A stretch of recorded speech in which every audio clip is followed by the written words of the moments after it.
আপনি নিজের থেকে 7 বছরের বড় একজনকে বিয়ে করেছেন। মেয়েদেরকে পাত্তা না দিলে তো আমি বাজারে টিকতে পারবো না। এটাও 6 আর 9 এর খেলা। কারণ ওয়াশরুমে তো জামা কাপড় ইস্ত্রি করে না কেউ। আমি একটু কুটনা প্রকৃতির লোক।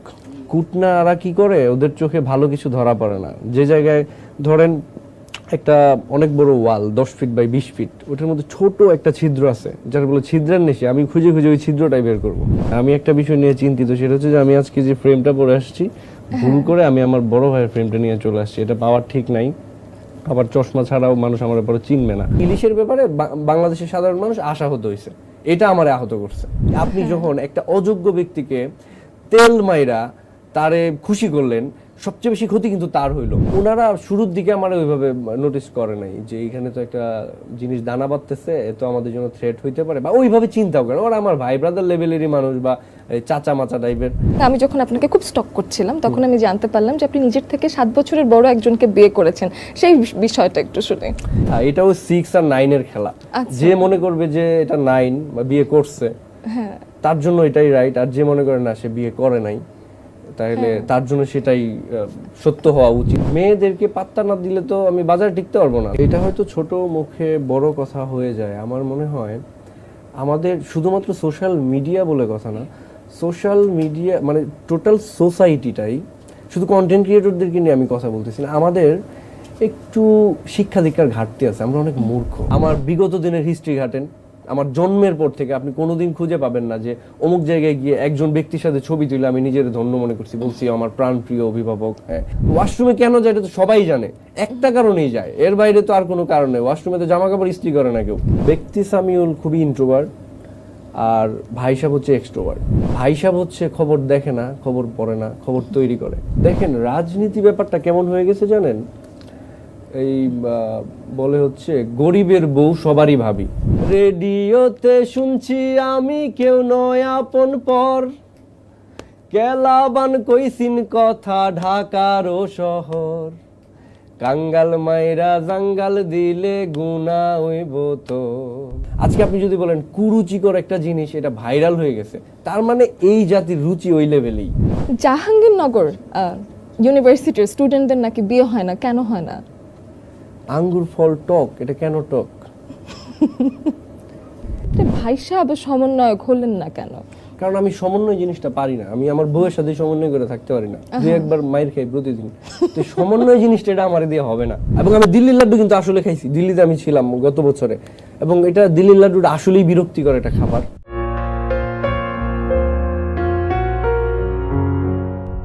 Welcome to another brand new episode of the টাকরুম। আপনাদের সাথে আছি আমি অহনা তসনিম খান। আজকে আমাদের শোতে যিনি অতিথি হয়ে এসেছেন, তার হাস্যরস, তার বুদ্ধিদীপ্ততা এবং সমাজের নানান চিত্রকে মজার আঙ্গিকে ফুটিয়ে তোলার একটা আলাদা রকমের ক্রিয়েটিভিটি আছে তার। আমাদের আজকের যে বিষয়টা, সেই বিষয়টা হলো তার জীবনটা সম্পর্কেই জানার। এমন একজন মানুষ যিনি কেন্দুয়ার গ্রাম থেকে একটা সাধারণ ছেলে থেকে হয়ে উঠেছেন ফেসবুক এবং ইউটিউবের জনপ্রিয় একজন আইকন। আমাদের সাথে আছেন সামিউল হক ভুইয়া ওরফে ভাই সাহেব। ওয়েলকাম। কেমন আছেন? জি বেশ ভালো, আলহামদুলিল্লাহ। আজকের দিনে আমি দেখতেই পাচ্ছিলাম অন্য যে কোনো কিছুর আগে পেঁয়াজ রসুন নিয়ে বেশ চিন্তায় আপনাকে দেখা গেল, সেই বিষয়টা নিয়েই শুরু করি। পেঁয়াজ রসুন? হ্যাঁ না, আমি পেঁয়াজ রসুন নিয়ে মোটেও চিন্তিত না। কারণ আমার চিন্তায় কিছুই এসে যায় না। আমি একটা বিষয় নিয়ে চিন্তিত, সেটা হচ্ছে যে আমি আজকে যে ফ্রেমটা পরে আসছি, ভুল করে আমি আমার বড় ভাইয়ের ফ্রেমটা নিয়ে চলে আসছি। এটা পাওয়ার ঠিক নাই। আবার চশমা ছাড়াও মানুষ আমার পরে চিনবে না, সবসময় ওই ফ্রেমে দেখে। তো এটা নিয়ে আমি চিন্তিত। আর পেঁয়াজ রসুনের যে বিষয়টা, সেটা হচ্ছে যে দ্রব্যমূল্যের ঊর্ধ্বগতির যে প্রভাব, সেটা তো আমাদের সবার মধ্যেই আছে। এটা নিয়ে সবাই টেনশনেই থাকে, বিশেষ করে যারা বাজারে যাইতে হয় এবং যারা ইনকাম করতে হয় ফ্যামিলির জন্য, তার উপর তো একটা চাপ আছে। আমরা আশা করি খুব শিগগির আমরা স্বয়ংসম্পূর্ণ হব। কৃষিকে যদি ওইভাবে পেট্রোনাইজ করা যায়, আমার মনে হয় একটা সুদিন আসবে। আমাদের পেঁয়াজের জন্য এত হাহাকার করতে হবে না, রসুনের জন্য করতে হবে না। আপনার বেশিরভাগ ভিডিওতে আমি এটা খেয়াল করেছি যে আপনি দেশের নানান সমস্যা নিয়ে বেশ একটু ভাবনায় থাকেন এবং সেগুলো নিয়ে কথা বলেন। এটাকে আমি দেশপ্রেম বলতে চাই, এবং আমি জানতে চাই যে কেন্দুয়ার গ্রামে বেড়ে ওঠার সাথে এই দেশপ্রেমের কোনো সম্পর্ক আছে কিনা? না, ব্যাপারটা হচ্ছে আমি একটু কুটনা প্রকৃতির লোক। কুটনারা কি করে, ওদের চোখে ভালো কিছু ধরা পড়ে না। যে জায়গায় ধরেন একটা অনেক বড় ওয়াল 10 ফিট বাই 20 ফিট, ওটার মধ্যে ছোট একটা ছিদ্র আছে, যার বলে ছিদ্রের নেশে। আমি খুঁজে খুঁজে ওই ছিদ্রটাই বের করব। আচ্ছা, তো আমি যেখানে যে বিষয়গুলো নিয়ে কথা বলতে ইচ্ছে হয় বা মনে হয় যে এটা একটা সমস্যা, এটা নিয়ে কথা বলি আর কি। আর আমার বেড়ে ওঠার সাথে যদি আমি বলি, সেটা হচ্ছে এই যে আমি নিজেকে কুটনা হিসেবে উচ্চারণ করলাম যে আমি কুটনা, এবং কনফিডেন্টলি, এবং এটা আমি বিশ্বাস করেই বলতেছি আমি আসলেই কুটনা। তো এই যে সহজতা বা সরলতা, এইটা আসলে আমার যে পরিমণ্ডলে বেড়ে ওঠা, সেটা থেকে শেখা। আমার জন্ম হয়েছে আমার নানু বাড়িতে, কেন্দুয়ার কাউরাট নামে একটা গ্রাম। আচ্ছা, ওই গ্রামটাতে আপনার বোঝার সুবিধার্থে আমি বলি, ওই গ্রামে তো আমি আপনার নিয়ে যেতে পারবো না। আপনি হুমায়ুন আহমেদের যে নাটকগুলো দেখেন বা সিনেমায় যে গ্রামগুলো দেখেন, আমি বলতেছি না ওই গ্রামে শুট হয়েছে, মানে ওই গ্রামের যে ক্যারেক্টারগুলো যেরকম, মানে নানান ধরনের চরিত্র বিচরণ করে একটা গ্রামে, তো ওই গ্রামটা ওই রকম বেশ বড় প্রসিদ্ধ একটা গ্রাম। কিন্তু এইখানে থাকতে থাকতে আমার যেটা হয়েছে, রসবোধের যে একটা কি বলে একটা চিন্তা বা একটা চেতনা যে তৈরি হয়েছে, বা রসবোধের একটা রুচি যে তৈরি হয়েছে, আমি সেখান থেকে প্রভাবিত। এবং সেটা আমি যখন কোনো একটা বিষয় নিয়ে কথা বলি, কোনো একটা প্রবলেম নিয়ে কথা বলি, মানুষ আহত হয় না মানসিকভাবে যে এই লোকটা কেন আমাকে গালি দিল। আমি কাউকে গালি দেই না, আমি বলি যে ভাই আপনি যেটা করছেন ভালো করছেন, চালায় যান, এরমই করেন, চুরি করতে থাকেন, ওরকম আর কি। তো এই বিষয়টা থেকে আমার একটু মনে হয় যে বিভিন্ন লিটারেচারে এই সার্কাস্টিক ওয়েতে মানুষকে একটু টন্ট করার যে বিষয়টা, কিংবা হাস্যরসের মাধ্যমে একটা ভিন্ন প্রসঙ্গকে সুন্দর করে মানুষের চোখে দেখানোর যে একটা চেষ্টা, সেটার সাথে সাহিত্যের যে কানেকশনটা আছে। আপনার পড়াশোনার বিষয়টা আমার একটু জানতে ইচ্ছে করে যে কি নিয়ে পড়াশোনা হচ্ছে আপনার। আর আমার পড়াশোনার ব্যাপারটা হচ্ছে নাটক নিয়ে পড়াশোনা। আমার নাটক ও নাট্যতত্ত্ব বিভাগে অ্যাক্টিং গ্রুপ থেকে অনার্স এবং মাস্টার্স করছি আমি। তো হ্যাঁ, এটা একটা ব্যাপার আছে। মানুষ আসলে যারা অন্যান্য ডিপার্টমেন্টে পড়ে, তারা নিজেদের চিন্তাকে শানিত করার জন্য পাঠ্য বইয়ের বাইরে গিয়ে যে বইগুলো পড়ে, সেই বইগুলো ছিল আমাদের পাঠ্য। ধরেন সফোক্লিস আমরা পড়ছি, বা গ্রিসের সেই সব সাহিত্য, ক্লাসিক সাহিত্য আমাদের পড়তে হয়েছে, এটা পাঠ্য বই। হ্যাঁ, শেক্সপিয়ার পড়তে হয়েছে, ওয়ার্ল্ড ক্লাসের সেই লিটারেচার গুলো আমাদেরকে স্টাডি করতে হয়েছে। তো সেই ক্ষেত্রে আইরনির একটা প্রভাব আছে আপনার কথার ভেতরে। হ্যাঁ হ্যাঁ হ্যাঁ হ্যাঁ, সেটা আছে। সেগুলো আরো বলবো, সামনে আরো বলবো, অনেক জ্ঞান দিব ইনশাআল্লাহ। আপনি বলেন। আচ্ছা, তো সেই ক্ষেত্রে আরেকটা বিষয় হলো, আমি দেখলাম যে মোটামুটি ইন্ডিয়াতে যে ইলিশ মাছ যাবে সেটা নিয়ে বাঙালির অনেক মানুষ অনেক দুঃখ দেখালেন, কিন্তু আপনাকে দেখলাম ভিন্ন, আপনি বেশ খুশি, এবং সেই বিষয়টা নিয়ে একটু আপনার কাছে শুনি। এইটা হচ্ছে, আমি আসলে ব্যাপারটা হয়েছে, আমি যদি এইখানে ঠিক এই জায়গায় আমি যদি লিখি 6 লিখলাম, হ্যাঁ, আপনি আপনার পাশ থেকে দেখতেছেন কিন্তু 9, আমি এই পাশ থেকে 6, তো আমি খুশি হয়েছি নাকি বিরক্ত হয়েছি, এটা আসলে যার যার পার্সপেক্টিভ। আমি একটা কিছু বলে দিছি, এটা যারা বুঝার তারা তাদের মতো করে বুঝবে। আসলে এগুলো নিয়ে যদি বলতে যাই, সেটা হচ্ছে যে আমরা ইলিশ দিব কি দিব না, সেটা তো আসলে আমার বা আপনার ডিসিশন না, কিন্তু বাংলাদেশের মানুষ মানে একটু আশাহত হয়েছে। আমি সেগুলো নিয়েও কথা বলছি যে সাধারণ মানুষের বক্তব্যটা কি, তারা ভাবছে যে ইলিশ যেহেতু যাবে না, এবং এটা পচনশীল জিনিস, এটা তো আর তৈরি পোশাক না যে এটা বাইরে রপ্তানি করা যাবে, 3 মাস পরে গেলেও অসুবিধা নাই। তো এটা যেহেতু একেবারেই, ইলিশটা তো তোলার পরই হচ্ছে মরে যায়, তো এটারে পাঠাইতে যখন পারবে না, আমরাই আসলে একটু কম রেটে পাওয়া যাব। যখন যোগান বেড়ে যাবে তখন কিন্তু মূল্য কমে যায়, অর্থনীতির সেই জ্ঞান যদি আমি দেই আর কি। তো যোগান যখন বেড়ে যাবে অতিমাত্রায়, স্টক বেড়ে গেলে এটা রেটটা কমে যাবে, আমরা কম টাকায় পেয়ে যাব। তো এই একটা আশা ছিল, সেই আশার জায়গায় মানুষ আশাহত হয়েছে, এটা তো খারাপ লাগারই বিষয়। আবার আরেকটা জিনিস বললেন, অর্থনীতির বিষয়টাও তো আছে, এবং আমরা তো আসলে ঋণগ্রস্ত আসলে অনেক দিন। ঋণগ্রস্ত, এটা আমি একটু ফান করে বলছি। ব্যাপারটা হচ্ছে ইলিশ বেচে আমরা বড় লোক হয়ে যাব তা তো না। এটাও আসলে এটা ওয়ার্ল্ডে আমরা যখন সার্ভাইভ করব, আমরা যদি চিন্তা করি আসলে পৃথিবীর পার্সপেক্টিভ থেকে দেখলে বাংলাদেশ আসলে কি, অর্থনৈতিকভাবেই বলেন বা শিক্ষা দীক্ষা প্রযুক্তি যাই বলেন না কেন, আমি আমার বাংলাদেশকে ভালোবাসি, কিন্তু যে লোকটা ধরেন ইউরোপে বা আমেরিকায় বসে আছে, ওইখানকার যে নেটিভ, সে বাংলাদেশে কিভাবে দেখে, মানে আমরা যেরকম দেখি ওই চিপা একটা জায়গা আছে, ওরা কখনো ঢাকা শহরে আসে নাই, দেখে নাই, ওই খ্যাত যারে বলি, হ্যাঁ, ওরা হয়তো আমাদেরকে ওইভাবে ট্রিট করে। তো এরকম একটা জায়গায় দাঁড়ায় থেকে আমরা চাইলেই সব দিক থেকে স্বাধীন হইতে পারি না। একটা যারা রাষ্ট্রের পলিসি মেকার, তাদের অনেক কিছু মাথায় রাখতে হয়, রেখে ডিসিশন নিতে হয়। আর পলিটিক্যাল স্টেটমেন্ট অনেক সময় আসে যেগুলো আসলে মানুষের ব্যক্তি জীবনের সাথে সাংঘর্ষিক। এখন আমাকে যদি আজকে একটা রাষ্ট্রীয় পদে বসায় দেওয়া হয়, তখন আমি এখন যেভাবে কথা বলতেছি সেভাবে কথা বলতে পারবো না। সেখানে আমার আগে সেটা নিয়ে স্টাডি করতে হবে এবং সেটা আমার যে সচিব থাকবে তার সাথে শেয়ার করতে হবে যে আমি কিন্তু এটা বলার চেষ্টা করতেছি, বা অমুক যে একটা ইন্টারভিউ আসছে তো ওইটাতে আমি এই স্টেটমেন্টটা দিব। তো অনেক বাধাবন্ধকতা থাকে, তো অনেক কিছু মিলাই আসলে একটা রাষ্ট্র পরিচালনার দায়িত্বে থাকলে অনেক দিক থেকে চিন্তা ভাবনা করে তারপর ডিসিশন নিতে হয়। তবে আমি যেটা বলতে চাই, ইলিশের ব্যাপারে বাংলাদেশের সাধারণ মানুষ আশাহত হয়েছে, এটা আমার আহত করছে, এইটা হলো আমার স্টেটমেন্ট। আচ্ছা, তো এই ক্ষেত্রে আমি দেখেছি ভাই সাহেব, যেহেতু আপনি এই ধরনের যখন যা হচ্ছে না কেন আপনার ভাই সাহেব পেজটাতে আমি দেখেছি যে সব সময় যা কিছু হচ্ছে সেটা নিয়ে কথা বলছেন। তা আমি জানতে চাই পেজটার নাম ভাই সাহেব হলো কেন? আচ্ছা, ভাই সাহেব হলো কেন, সেটা হচ্ছে ভাই সাহেব ব্যাপারটা আমরা আমাদের সিলেট, ময়মনসিংহ, নেত্রকোনা ওই সাইডটাতে ভাই সাহেব বলা হয় হচ্ছে যে বাড়ির বড় কর্তা, আবার কোনো কোনো জায়গায় দুলা ভাইকেও ভাই সাহেব বলা হয়। তো ভাই সাহেবের যে রোল প্লে সোসাইটিতে বা ফ্যামিলিতে, আমি আসলে সেরকম একটা চরিত্র দাঁড় করানোর চেষ্টা করছি। আমি তো একজন অ্যাক্টর, আমার যদি বলেন যে আপনার পরিচয় কি, প্রফেশন কি, আমি বলবো আমি অ্যাক্টর। তো এখানে ভাই সাহেব চরিত্রে আমি অভিনয় করি। তো চরিত্রটার নাম ভাই সাহেব কেন হইলো, আমার কাছে মনে হয়েছে এরকম একটা চরিত্র হওয়া উচিত যে আসলে অনেক কিছুতে টেক কেয়ার করবে এবং একটা যে কোনো বিষয় নিয়ে গঠনমূলক সমালোচনা করবে এবং যখন প্রবলেম হবে সেটা সে ফেস করবে, মানুষদেরকে নিয়ে মানুষদের জন্য সে ফেস করবে একটা জিনিস, প্রবলেমগুলো সলভ করার চেষ্টা করবে, বা অ্যাটলিস্ট বলবে যে এটা এইভাবে এই ওয়েতে আগাইলে আমরা আরো বেটার ফিডব্যাক পাইতে পারি। তো সেই জন্যই ভাবা যে এটা ভাই সাহেব মানে একটা ব্যাপার আছে আর কি, ভাইজান ভাই সাহেব, ওদের একটা ব্যাপার থাকে না, খুব দায়িত্বশীল। একদমই তাই। এবং দেখা যায় কি যে এখন অনেকেই কন্টেন্ট বানাচ্ছেন, ফেসবুকে এখন প্রচুর পেজ, এবং প্রত্যেকেই দেখা যাচ্ছে কোনো না কোনো বিষয় নিয়ে কথা বলছেন। তো সেক্ষেত্রে সমাজের বিষয় নিয়ে কথা বলা, এই বিষয়টা আসলে মাথায় আসলো কেন যে দেশকে নিয়ে আমার কথা বলতে হবে? কারণ অনেক রকম ফানি কন্টেন্ট হতে পারতো, কিন্তু আপনি পয়েন্ট আউট করেছেন যে না, আমি আসলে সমস্যা নিয়ে কথা বলবো। এইটা হচ্ছে কি, মানে মানুষকে আপনার 10টা সুন্দর দিক আমি বলে দিতে পারবো এবং আপনি মাইন্ড করবেন না, খুব খুশি হবেন। কিন্তু আপনার যদি একটা খারাপ দিক আমি যদি বলি যে সবই ঠিক আছে, কিন্তু দেখেন আপনি যে রিংটা পরছেন এই রিংটা না ঠিক ম্যাচ করতেছে না, আপনি কিন্তু মাইন্ড করবেন। তো এই যে আপনার রিংটা, আপনার লিটারালি নিয়েন না, আসলে রিং ম্যাচ করতেছে। তো বলতেছি যে আমি যে বলবো এই কথাটা বলার মানুষের সংখ্যা খুব কম। সবাই খেলে আপনার বলবো আরে বিরাট অবস্থা। এই আপনি যখন একটা অযোগ্য ব্যক্তিকে তেল মাইরা তারে খুশি করলেন, সবচেয়ে বেশি ক্ষতি কিন্তু তার হইলো।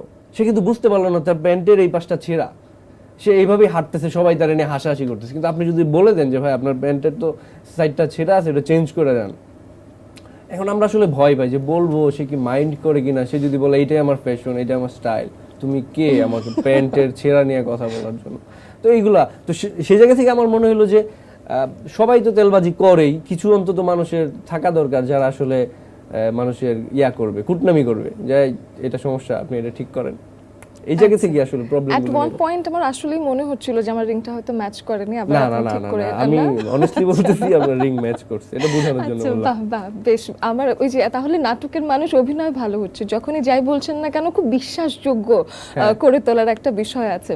এবং হাস্যরসের বিষয়টা আমি একটু জানতে চাই যে নাটকের ভাষা কি বলে, বা পড়াশোনার নানান রকম সেক্টরের ভাষা কি বলে, যে হাস্যরস দিয়ে কি সমাজ পরিবর্তন সম্ভব?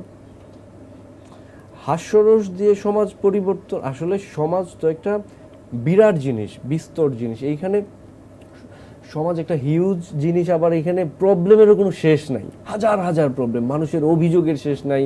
মানে আপনি যদি বলেন মেট্রো রেল হয়েছে, মেট্রো রেল স্টেশনটা আমার বাড়ি থেকে মোটামুটি হাফ কিলো দূরে, আমার হাইটে গিয়ে উঠতে হয়, এটা তার জন্য কষ্ট।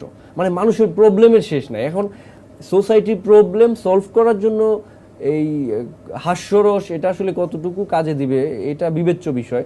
তবে হ্যাঁ, প্রভাব তো ফেলতেছে, চার্লি চ্যাপলিনের প্রভাব আছে সোসাইটিতে, বা ধরেন আমি বিশ্বাস করি ভাই সাহেবেরও প্রভাব আছে সোসাইটিতে। এবং হাস্যরসটা আসলে কি, মানুষজন তো আসলে হাসার সুযোগ খুব কম পায়। আপনি দেখেন বাংলাদেশে যখন আপনি ফেসবুকে স্ক্রল করেন, কয়টা ঘটনা আপনার খুশি করে আর কয়টা ঘটনা আপনার বিরক্ত করে। এই যে দেখতেছেন নিউজ আসতেছে, আপনাদের দীপ্ত টিভির চ্যানেলে আপনি নিউজগুলো দেখলেন, কয়টা সংবাদ আপনার খুশি করে, কয়টা সংবাদ আপনার একটু হাসতে সহযোগিতা করে? পাবেন না, 10%ও নাই। তো বিরক্তই হইতেছে মানুষ, দুঃখ পাচ্ছে, ব্যথা পাচ্ছে, বিরক্ত হচ্ছে। এর মধ্যে হাস্যরসের বড় অভাব। তো একটু হাস্যরস যদি আমরা বাড়াইতে না পারি তাহলে ব্যালেন্সটা হইতেছে না। তো সেই জন্য আমার মনে হয় হাস্যরসের একটা বিরাট প্রভাব আছে সোসাইটিতে এবং এটা খুবই প্রয়োজনীয় জিনিস। এবং এই হাস্যরস যেহেতু ব্যবহার করতেই পারেন, তো সেই ক্ষেত্রে আপনি ভীষণ সামাজিক মানুষও বটে।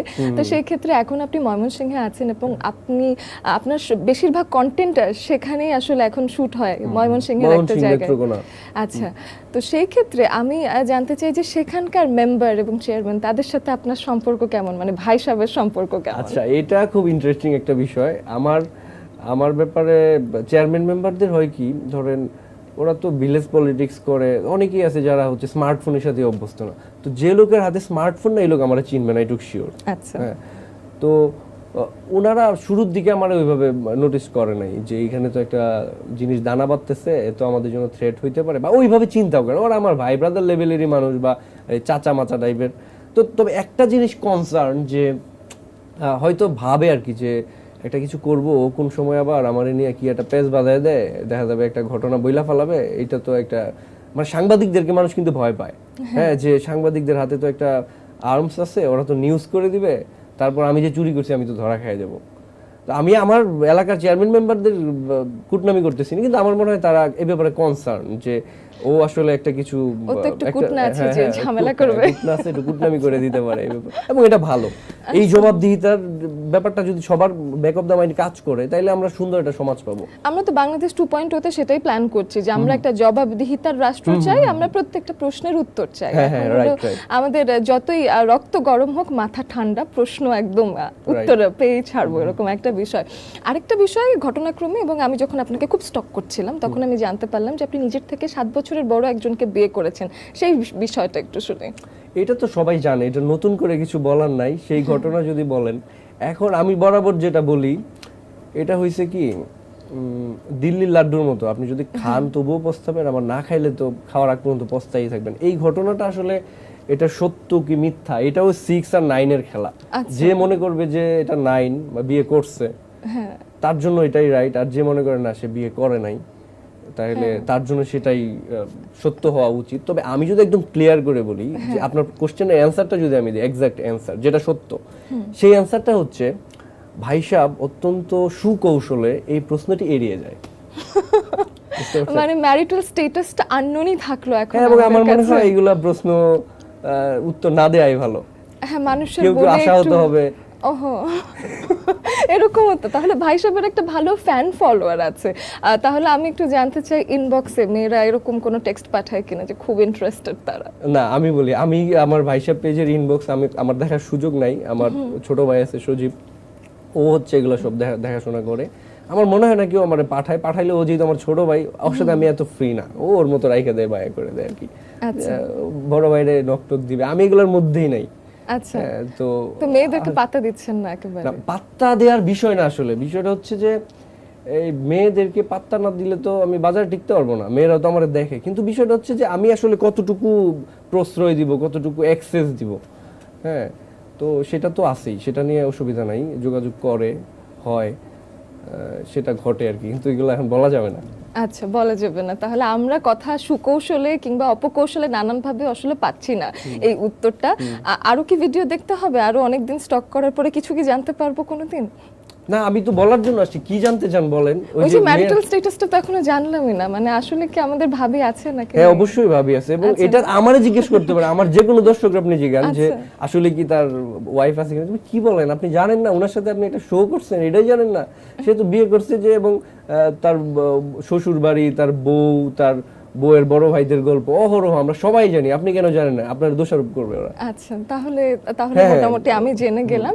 আরেকটা বিষয় আছে, সেটা হলো যে এখন সোশ্যাল মিডিয়াতে আপনি ভীষণ অ্যাক্টিভ, সোশ্যাল মিডিয়াতে সময় দিচ্ছেন এবং সেখানকার কন্টেন্ট নিয়ে কাজ করছেন। তো সোশ্যাল মিডিয়াতে এখন আপনার কি মনে হয় কোন পরিবর্তনটা আসলে এখন প্রয়োজন? আচ্ছা, এটা হয়তো ছোট মুখে বড় কথা হয়ে যায়। আমার মনে হয় আমাদের শুধুমাত্র সোশ্যাল মিডিয়া বলে কথা না, সোশ্যাল মিডিয়া মানে টোটাল সোসাইটিটাই, শুধু কন্টেন্ট ক্রিয়েটরদেরকে নিয়ে আমি কথা বলতেছি না, আমাদের একটু শিক্ষা দীক্ষার ঘাটতি আছে। আমরা অনেক মূর্খ, ইনক্লুডিং মি। আমরা অনেক মূর্খ। আমরা আসলে একটা কাজ করার পরে ভাবি, হ্যাঁ, যে আচ্ছা এটা করলাম কি ঠিক হইলো, এইটা ভাবি না যে এটা যে করাটা কি ঠিক হবে, এটা ভাবি না। তো আমরা যারা কন্টেন্ট ক্রিয়েটর, তাদের ব্যাপারে যদি আমি বলি যে দেখেন, আপনার লেভেলটা আপনার বুঝতে হবে, আপনি কে এবং মানুষ আপনার প্রতি কতটা এক্সপেক্ট করে। আপনি একজন এমপি যিনি আসলে একটা আসনের এমপি, মানে 2টা উপজেলা মিলে একটা আসন হয়, সেই আসনের একজন এমপি, তার দায়িত্ব এতটুকু, হ্যাঁ, হয়তো 3 লাখ 4 লাখ মানুষের দায়িত্ব, তাদের প্রতিনিধিত্ব করতেছে। আবার যিনি মন্ত্রী, একটা মন্ত্রণালয় নিয়ে আছে, সাংস্কৃতিক মন্ত্রী, উনি ওই সাংস্কৃতিক মুভমেন্ট যেগুলো হয় বা এগুলো টেক কেয়ার করে। কিন্তু একজন ইনফ্লুয়েন্সার, সে কিন্তু কোনো নির্দিষ্ট এলাকার না, কোনো গণ্ডির না, তার মাথায় রাখতে হবে তারে পুরো বাংলাদেশ তাকে দেখে, এবং দেশের বাইরে যারা থাকে তারা দেখে, বা মানে প্রবাসী যারা আছে বা অন্য দেশের মানুষ যারা আছে তারাও দেখে। তো সেই জায়গায় আমার খুব বুঝে শুনে চলতে হবে। আমি যদি পলিটিক্স করি, আমি যদি একজন এমপি হই, তাইলে আমার কত কিছু মাথায় রাখতে হবে, যে আমি কি রাস্তা দাঁড়ায় সিগারেটটা খাবো কিনা, হ্যাঁ, আমি কি সোশ্যাল মিডিয়ায় গিয়ে একটা পোস্ট দিব কিনা, এটার কি মিনিং দাঁড়াবে, আমার যে পলিটিক্যাল পার্টি আছে সেটার উপর কোনো প্রভাব পড়বে কিনা, আমার ফিউচারের কেরিয়ারের উপরে প্রভাব পড়বে কিনা। তো একটা এমপি, আমি কিন্তু একজন কন্টেন্ট ক্রিয়েটরের তার থেকে উপরে দিতেছি, তার দায়িত্বের জায়গাটা থেকে, পাওয়ারের কথা বলতেছি না, দায়িত্ব, যে পুরো পৃথিবীর একটা জনরা আপনারা দেখে। তো সেই জায়গা থেকে আপনার বুঝে শুনে কাজ করতে হবে। এবং আরো বিষয় হচ্ছে, এই পেশাটা আমার কাছে মনে হয় যে এই জায়গায় কনফিডেন্ট থাকা খুব জরুরি, যে আমি অনেস্ট, আমি আমার কথা বলতে পারি। আপনি আমার বিগত দিনের হিস্ট্রি ঘাটেন, আমার জন্মের পর থেকে আপনি কোনোদিন খুঁজে পাবেন না যে অমুক জায়গায় গিয়ে একজন ব্যক্তির সাথে ছবি তুলে আমি নিজের ধন্য মনে করছি, বলছি আমার প্রাণপ্রিয় অভিভাবক। হ্যাঁ, এই জিনিসগুলো ফিউচার আপনার কনফিডেন্স কমায় দেবে, মেরুদণ্ড দুর্বল করে দিবে। হ্যাঁ, বড় বড় জায়গা থেকে ডাক আসেন, ওনার সাথে একটা ছবি তুলেন, ছবি তুলে আপনি যদি সোশ্যাল মিডিয়ায় দেন, মানুষজন হচ্ছে আপনার ব্যাপারে একটু কনসার্ন দেখাবে, যে না, এই লোকটার সাথে তো অমুক অমুক লোকের আছে, যোগাযোগ আছে, তার সাথে তো ভিডিও আছে, ছবি আছে, তাইলে হয়তো ওই পাওয়ারফুল লোকটা আছে, সে হয়তো তার সাথে কানেক্টেড, তার সাথে কিছু বলা যাবে না। তো এই জিনিসগুলো যখন আমরা প্র্যাকটিস করতে থাকবো, তখন আমার মেরুদণ্ড দুর্বল হয়ে যাবে। আমি আমার জায়গায় কনফিডেন্ট, আমি গ্রামে থাকি, আমি যেখানেই থাকি, আমি আমার জায়গায় সৎ আছি, এবং আমি এই যে এখানে দাঁড়ায় আপনার সামনে আপনার অডিয়েন্সরা আমি এইটুক চ্যালেঞ্জ ছুড়ে দিতে পারবো, যে আপনি যদি কোনোদিন বলতে পারেন যে ভাই সাহেব বা ব্যক্তি সামিউল, তার দ্বারা আপনারা কোনোদিন মানে কোনো একটা অন্যায়ের প্রশ্রয় দেওয়া বা একটা অনৈতিক একটা কাজ করছে সেটা আমরা দেখছি, তাইলে আমি মানে কি বলবো, আপনি যে শাস্তি দিবেন আমি মাথা দিতে নিব। তো এই যে আত্মবিশ্বাসটা, এটা একজন ইনফ্লুয়েন্সারের দরকার, কারণ সে পুরো সোসাইটির প্রতিনিধিত্ব করতেছে। অনেক কথা বললাম। ওই যে আমরা তো অনেক শিখবো, আপনি আজকে অনেক অনেক শেখাবেন না, সেই রকম একটা বিষয়। তো এখন আপনি কি নিজেকে শুধু একজন অভিনেতা বলেন, নাকি আপনি নিজেকে একজন কমেডিয়ান মনে করেন? না, কমেডি তো আসলে যারা কমেডি করে তারা তো অভিনেতাই। অভিনয়ের একটা জায়গা হচ্ছে, এটা জনরা হচ্ছে কমেডি। তো যদিও আমাদের এখানে কমেডিটারে এটা সংজ্ঞায়নটা অনেক জটিল। কমেডি মানে হচ্ছে যা দেখলে হাসি পায় সেটাই কমেডি। এখন ধরেন যে জ্ঞানের কথা যদি বলি, ধরেন কমেডি কোত্থেকে আসছে বা কমেডির সংজ্ঞায়নটা কে করছে? এরিস্টটল করছে তার পয়েটিক্সে, কাব্যতত্ত্বে। সেখানে বলছে যে এর আগে তো নাটক হইতো সব রাজা বাদশা নিয়ে, আপনি গ্রিসের নাটক দেন বা শেক্সপিয়ারের রোমিও জুলিয়েট, সবাই বড় ফ্যামিলির। কিন্তু সেইখান থেকে আসলে আমরা কি শুধুমাত্র রাজা রানীর গল্পই বলবো? সাধারণ মানুষের গল্প বলবো না? একজন কৃষক সে কি করে, একটা রিক্সা চালক কি করে? হ্যাঁ, তো আর রাজা রানী যারা আছে তাদেরকে নিয়ে হাসি তামসা করা যায় না। আপনি যে রাজ্যের রাজার আন্ডারেই বসবাস করেন না কেন, রাজা রানী নিয়ে আপনি হাসি তামসা করতে পারবেন না, যাই করবে গর্দান যাবে। হ্যাঁ। তো আপনি হাসি তামসা করতে হলে কিছু সেফ জায়গা, কিছু সেফ মানুষ, কিছু নিরীহ মানুষ যারা আপনার ইন্টারেক্ট করবে না, এদের নিয়ে হাসি তামসা করতে হবে। তখন ধরেন মলিয়ের হচ্ছে কমেডি নাটক লেখা শুরু করলো, তার নাটকগুলো আসলো। ধরেন দ্য মেডিসিন ম্যাগলার লুই নামে একটা নাটক আছে, ওইখানে দেখাচ্ছে এক মাতাল, সে তার লাইফে কি করে বউয়ের সাথে ঝগড়া হয়, এই জিনিসগুলো। তো কমেডি হয়েছে এইটা, যেটা আসলে নিম্ন শ্রেণীর মানুষের জীবনের ঘটনা প্রবাহ, যেটা আপনাকে হাসির উদ্রেক ঘটাবে এবং একটা বাস্তবতা আপনার চোখের সামনে আঙুল দিয়ে দেখায় দিবে যে এটা বাস্তব, এদের লাইফে এই প্রবলেমগুলো আছে, এই প্রবলেমগুলো ওরা এইভাবে ডিল করে। এটা শুনে আপনার হাসি আসতে পারে।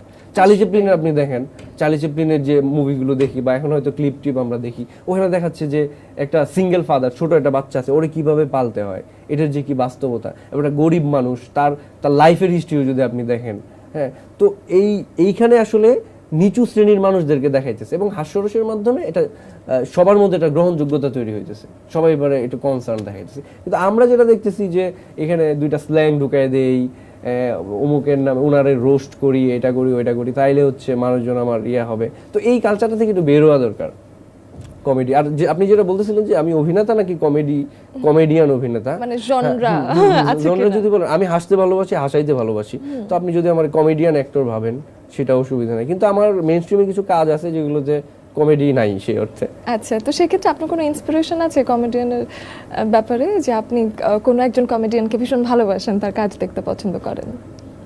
আমরা যদি বলি কমেডি, চার্লি চ্যাপলিন তো বস কমেডির Yes. জন্য। তো বাংলাদেশের প্রেক্ষাপটে যদি দেখি এখন কমেডি আসলে কারা করে, আমি যদি 3জন ব্যক্তির নাম বলি সেখানে নাম আসবে দিলদারের, যাদেরকে আমাদের জেনারেশন দেখে বড় হয়েছে। সেখানে আসবে হারুন কিসিঞ্জার, জি। সেখানে আসবে হচ্ছে বাদাইম্মা মুজিবর। উনারা আমাদেরকে এন্টারটেইন করছে Yes. As a comedian. উনারা এর বাইরে কিছু করে নাই, জি। কমেডিটাই করছে।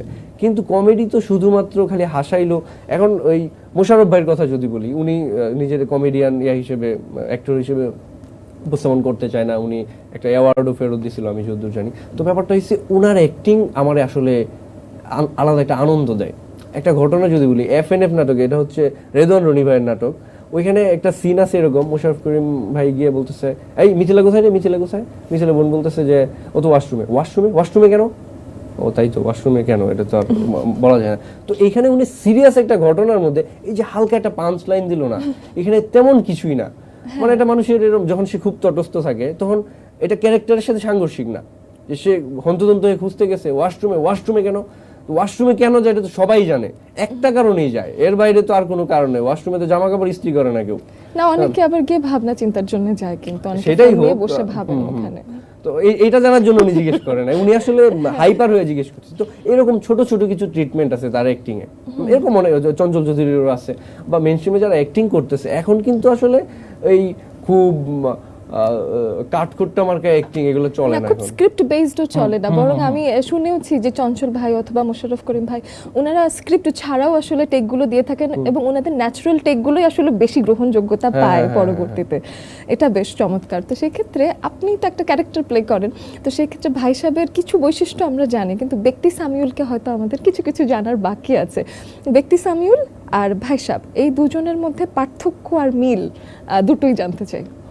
আচ্ছা, পার্থক্যের কথা যদি বলি তাহলে হচ্ছে ব্যক্তি সামিউল খুবই ইন্ট্রোভার্ট আর ভাই সাহেব হচ্ছে এক্সট্রোভার্ট। মানে ও হচ্ছে ধুমধাম কাজ করে, ভাই সাহেব হচ্ছে খবর দেখে না, খবর পড়ে না, খবর তৈরি করে। আর সামিউল হচ্ছে খবর দেখে এবং পড়ে, কিন্তু খবরটা তৈরি করতে পারে না, বা মানে করে না। এই হচ্ছে পার্থক্য। আর মিলের কথা যদি বলেন তাইলে হচ্ছে তারা দুইজনই তাদের জায়গায় অনেস্ট, কনফিডেন্ট, যে কোনো জিনিস ফেস করতে সে রেডি, দুজনেই সাহসী। হ্যাঁ, আত্মবিশ্বাসী, মানে বাঘ দেখলে ভয় পায় কিন্তু মানে নিজের ব্যাপারে কনফিডেন্ট আর কি, যে আমি জানি আমার কোনো জায়গায় কোনো ছেঁড়া ফাটা নাই, আমি সচ্চ। বিশাল একটা আন্দোলন গেল আমাদের, তো সেই বিষয়ে আসলে আমি জানতে চাই যে আপনার কন্ট্রিবিউশনটা আপনার জায়গা থেকে আসলে আপনি কি ভাবতেন সেই সময়? আমি কি ভাবতাম সেটা এক লম্বা হিস্ট্রি, এবং এটা নিয়ে অনেক অনেক ঘটনায় মিলে যাবে, অনেকের সাথে মিলে যাবে, এমন ভাবে মিলে যাবে তারপর হয়তো সাধারণ মানুষ ভাববে সবাই মিলে একটা স্ক্রিপ্ট করছে, ওই স্ক্রিপ্টের গল্প শোনাচ্ছে। তো আমি 16 তারিখে একটা ভিডিও আপলোড করি। তো 16 তারিখ মানে হচ্ছে জুলাইয়ের 16 তারিখ। জুলাইয়ের 16 তারিখ। তো মেইনলি তো সবচেয়ে বড় ভয়াবহ রূপটা আমরা দেখি হচ্ছে 19 তারিখে। 16 তারিখে আমি একটা ভিডিও আপলোড করি যে তুমি কে আমি কে, ক্যাপশন ছিল এরকম। সেইখানে আমি বলতেছিলাম যে আমার বিশ্ববিদ্যালয়ের 15 তারিখ রাতে হচ্ছে আমার বিশ্ববিদ্যালয়ে একটা বিরাট সিচুয়েশন তৈরি হয়, পুলিশি অ্যাটাক হয় ছাত্রদের উপরে, অনেকে আহত হয়। তো এটা শুনে আমার খারাপ লাগছিল, আমার অনেক বন্ধু বান্ধব, অনেক জুনিয়র ওরা আহত হয়েছে। আর ওইখানে হচ্ছে নেটওয়ার্ক ছিল না, আমরা তো সারা বাংলাদেশ 19 তারিখের পরে নেটওয়ার্কের বাইরে চলে গেছি, কিন্তু ওইখানে ওই সময়ই নেটওয়ার্ক ছিল না। তো আমার খুব খারাপ লাগতেছিল। পরের দিন আমি একটা ভিডিও বানাইলাম যে এটা কেন, আসলে কারা করে এগুলো নিয়ে আঙ্গুল তুললাম। তো এরপর আমি দেখলাম ওই 19 তারিখ থেকে 18 তারিখ থেকে তো হচ্ছে তারপর নেট নাই, তারপর আর কিছু করার নাই, বসে থাকি ফোনে একটু টিয়া করি। তারপর আমি যখন নেট আসলো তখন আমি দেখলাম আমার ওই ভিডিওটা নাই। কিভাবে গেল এর মধ্যে আমি আর কিছুই বুঝতেছি না, কই গেল। এখন আমি থাকি যে জায়গায়, সে জায়গায় আমার ওয়াইফাই নাই। আমরা কিন্তু ওই ফোনের ডাটাটা পাইছি আরো পরে, 2 দিন পরে। তো ওয়াইফাই যারা আছে, সজীব ছিল আমার যে ছোট ভাই, ও হচ্ছে আমার বিভিন্ন আপডেট দিতেছিল যে এই অবস্থা চলতেছে। আমিও ফেসবুকে ঢুকতে পারতেছি না। তখন আমি বললাম তাহলে কি করব, ভিডিও বানাই ওরা আমি পাঠাবো কেমনে, এরকম একটা সিচুয়েশনের মধ্যে। তারপর আমি যেটা করলাম, কবিতা লিখলাম, কবিতা লিখে ফোনে টেক্সট করলাম যে আমি তো আন্ডারের বাইরে, আমার কাছে নেট নাই, ইন্টারনেট নাই।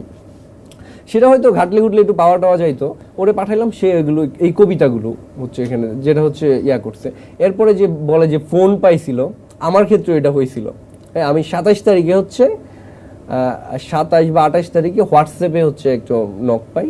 নক পাওয়ার পর আমার কাছে হোয়াটসঅ্যাপে আছে, এখনো হিস্ট্রি আছে, কেউ যদি বলে দেখতে চায় আমি দেখাইতে পারবো। তার বলে একটা ক্যাম্পেইন এরকম। তারপর আমি বললাম যে ওকে ক্যাম্পেইন, তো আমি বুঝতেছি আর কি যে এরকম। তখনও কিন্তু জানি না সবার সাথে ব্যাপারটা ঘটতেছে।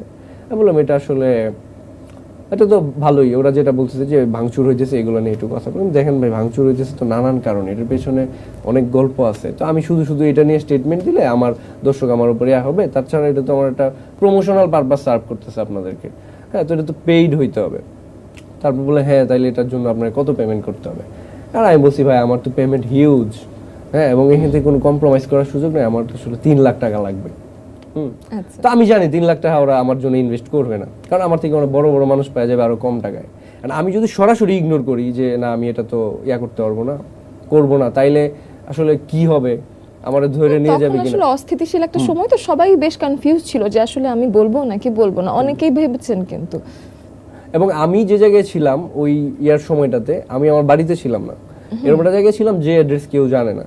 হ্যাঁ, এরকম একটা ব্যাপার ছিল। এবং আমি হচ্ছে আমার বাসায় বলা ছিল ওয়াশরুমের উপরে ছোট একটা খোপ থাকে স্টোর রুমের জন্য, আমার এরকম বলা ছিল আমার সাথে যারা ছিল। আমি বলছি রাতে যদি পুলিশ আসে তাহলে আমি হচ্ছে এইখানে লুকাবো, এখানে চেক টেক করার কথা না, এরপরে যদি চেক কইরা ফেলায় তাহলে তো আর কিছু করার নাই।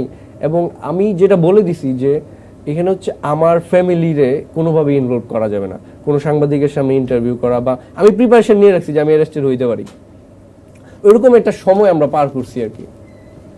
আচ্ছা, তো সেই ক্ষেত্রে আসলে একটা মানে আমি আমি বুঝতে পারি অনেকেই আসলে সেই সময়টা বেশ ভীত সন্ত্রস্তও ছিলেন এবং সব সময় আসলে চিন্তার মতো একটা সময় গেছে, কিন্তু অবশেষে আমরা কিন্তু মানে বাংলাদেশ 2.0 এখন সেটা নিয়ে কাজ করছি। তবে এটা আমি বলি যে আমার আয়নাঘর নিশ্চিত হয়ে গেছিল 5 তারিখের আরো আগে, হ্যাঁ, যে আসলে যদি এই পরিবর্তনটা না হইতো তাইলে হয়তো আমি না শুধু অনেক মানুষ, কারণ শেষ পর্যন্ত মানুষের পিঠ এসে দেয়ালে ঠেকে গেছে। এখন সে কি করবে মানতে পারতেছে না, এই যে দৃশ্যগুলো দেখতেছে হেলিকপ্টার থেকে একটা বাচ্চা, মানে এগুলা মানা যায় না। তারপর হচ্ছে মানুষজন যা আছে কপালে, এই জায়গা থেকে কিন্তু তারা তাদের অবস্থান পরিষ্কার করা শুরু করছে 5 তারিখের আরো আগে, 1-2 তারিখ থেকেই। তো সেই পরিবর্তনটা না আসলে অনেকের জীবনে এই ধরেন একটা দুর্দশা নেমে আসতে পারতো। তো আরেকটা বিষয় আসে যে গত সরকারের আমলে আমরা দেখেছি যে বিভিন্ন চেনা মুখ তারা সরকারি দলে যোগদান করছেন, রাজনীতিবিদ হয়ে যাচ্ছেন। তো সেই ক্ষেত্রে এখন যেহেতু অনেক মানুষ আপনাকে ফলো করে এবং নতুন বাংলাদেশে এসেও যদি কেউ একজন আপনাকে অফার করে ফেলে যে আপনি রাজনীতিবিদ হয়ে যান, মানুষ যেহেতু আপনার কথা শুনে আপনি রাজনীতি নিয়ে কথা বলেন, তো আপনি কি রাজনৈতিক দলে যোগদান করবেন? দেখেন রাজনীতি ব্যাপারটা কেমন হয়ে গেছে জানেন, এই বলে হচ্ছে গরিবের বউ সবারই ভাবি। মানে আপনি দেখেন আমি ধরেন আর্টসে পড়ছি, না আমার পক্ষে কি ডাক্তার হওয়া সম্ভব, ইঞ্জিনিয়ার হওয়া সম্ভব? আমি এসএসসি এবং এইচএসসি তে আমি আর্টসে পড়ছি, আমি সায়েন্সে পড়ছি, কিন্তু বলতেছি ধরেন আমার হ্যাঁ, বা ধরেন আমি হিস্ট্রিতে পড়ছি বিশ্ববিদ্যালয়ে, আমার পক্ষে কি আসলে ডাক্তার হওয়া সম্ভব, পাইলট হওয়া সম্ভব এই পড়াশোনা দিয়ে? সেটার জন্য আমার আলাদা ফ্লাইং একাডেমিতে যাইতে হবে পাইলট হইতে চাইলে। কিন্তু রাজনীতি জিনিসটা এরকম হয়ে গেছে, আপনি ডাক্তার আপনি রাজনীতি করতে পারেন, আপনি ইঞ্জিনিয়ার আপনি রাজনীতি করতে পারেন। এটা হয়েছে যে সবাই যে মানে কোনো সময়ই যখন দেখতেছে যে আমার আর কোনো দিক থেকে আমি কুলায় উঠতে পারতেছি না, তাহলে তো রাজনীতি করি, সর্বশেষ আশ্রয়। তো রাজনীতি সবার জন্য না। আপনি যদি আমারে প্রশ্নটা করেন আমি বলবো যে না, এরকম আসছে, আমি অত বড় মানুষ না, ধরেন স্থানীয় পর্যায় থেকে যে চলো একসাথে আমরা কাজ করি, আমাদের এলাকার জন্য কাজ করি, যে হ্যাঁ করেন, কি করতে হবে বলেন, আপনি একটা লাইব্রেরি বানান, 1000 বই নেন, এখানে আমি 200 বই দিব আপনারে, কিনে দিই বা মানুষের হাতে পায়ে ধরে প্রকাশকদের কাছ থেকে আইনে দিই, ভালো কাজ করেন না। আমরা বসি আলাপ করি, বইসে আলাপ করে ফেসবুকে দুইটা ছবি মেরে আপনি আমার ট্যাগ দিয়েছেন, তাইলে তো এটা হইলো না। ভালো কাজ করার অনেক ওয়ে আছে। আপনি যারা রাজনীতি করে, আমি এগুলো নিয়ে কনসার্ন, আমি এই যারা এর আগে বা এখনো যারা রাজনীতি করে বা করতেছে, আমি যদি জিজ্ঞেস করি যে এই তুমি কেন রাজনীতি করো বলো তো, ও কিন্তু সদুত্তর দিতে পারে না, মুখস্থ যেটা বলে এটা মিথ্যা, ও চোখ দেখে বোঝা যায়। আসলে দেশের জন্য কাজ করতে চাই, এলাকার জন্য কাজ করতে চাই।